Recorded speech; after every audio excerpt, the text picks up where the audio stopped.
Bueno, muy bien, nos acompaña Ricardo Delgado, economista, director de la consultora analítica, también asesor de Sergio Massa. Ricardo, un gusto. Así es. ¿Cómo te va? Bienvenido, con mucho trabajo en este fin de año. Mucho, sí. Bueno, ahora en un ratito vamos a hablar del libro que acabas de publicar, lo presentaste ayer en Tigre, ¿no? Hiciste la presentación. Exactamente, lo había presentado aquí en Capital, en la librería Cúspide, hace unos días, y ahora ayer en el Museo de Arte de Tigre.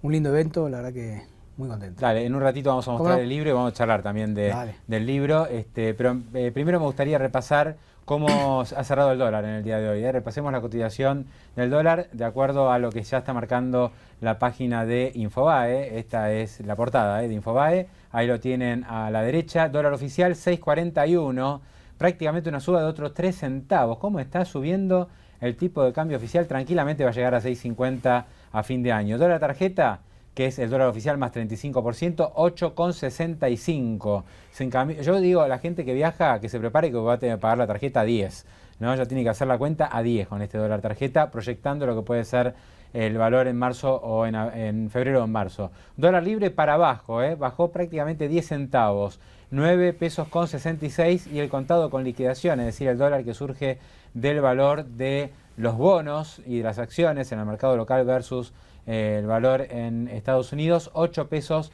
con 50. Ricardo, ¿cómo estás viendo esta política cambiaria? Un poco más, creo, realista de parte de Juan Carlos Fábregas y del equipo económico, ¿no? Acelerando la suba del tipo de cambio. Sí, creo que la lógica es reducir la brecha. Estamos viendo que hoy tuvimos, creo yo, si no es la mayor, de las mayores subas en términos de centavos diarias. Ayer también había subido mucho. Subió mucho, es verdad.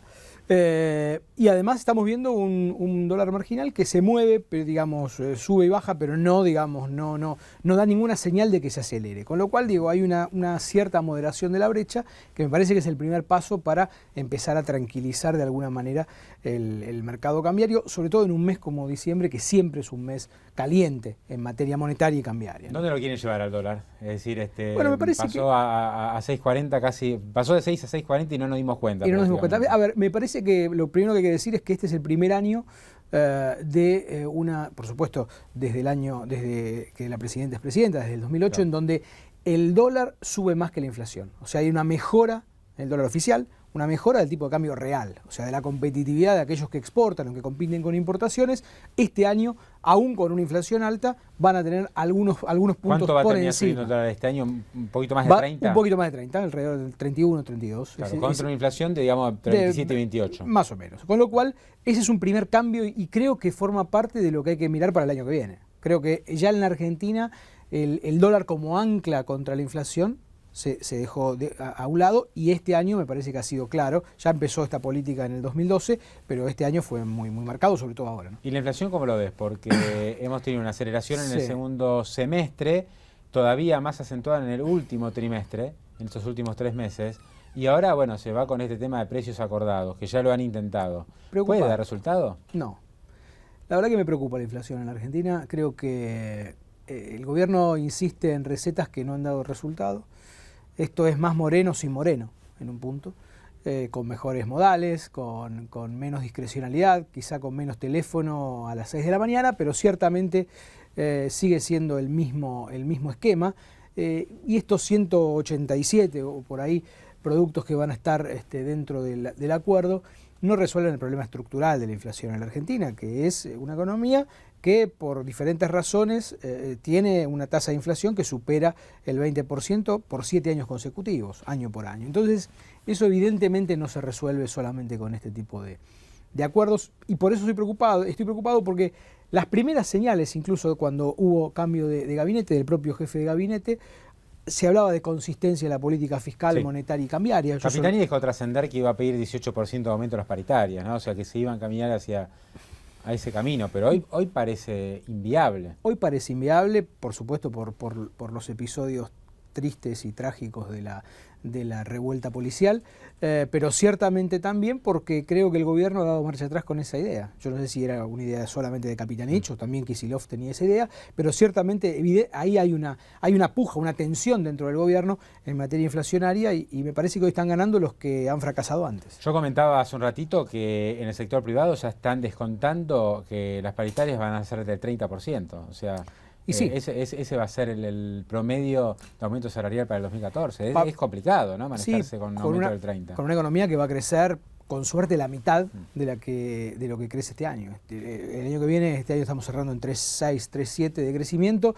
El año que viene vamos a llegar con suerte a 1,5, con lo cual se le va a hacer a las empresas mucho más complicado. Hay que trasladar esa inflación con menores cantidades. Algunos lo podrán hacer, otros no, y entonces eso lo que va a frenar son decisiones de inversión, decisiones de empleo.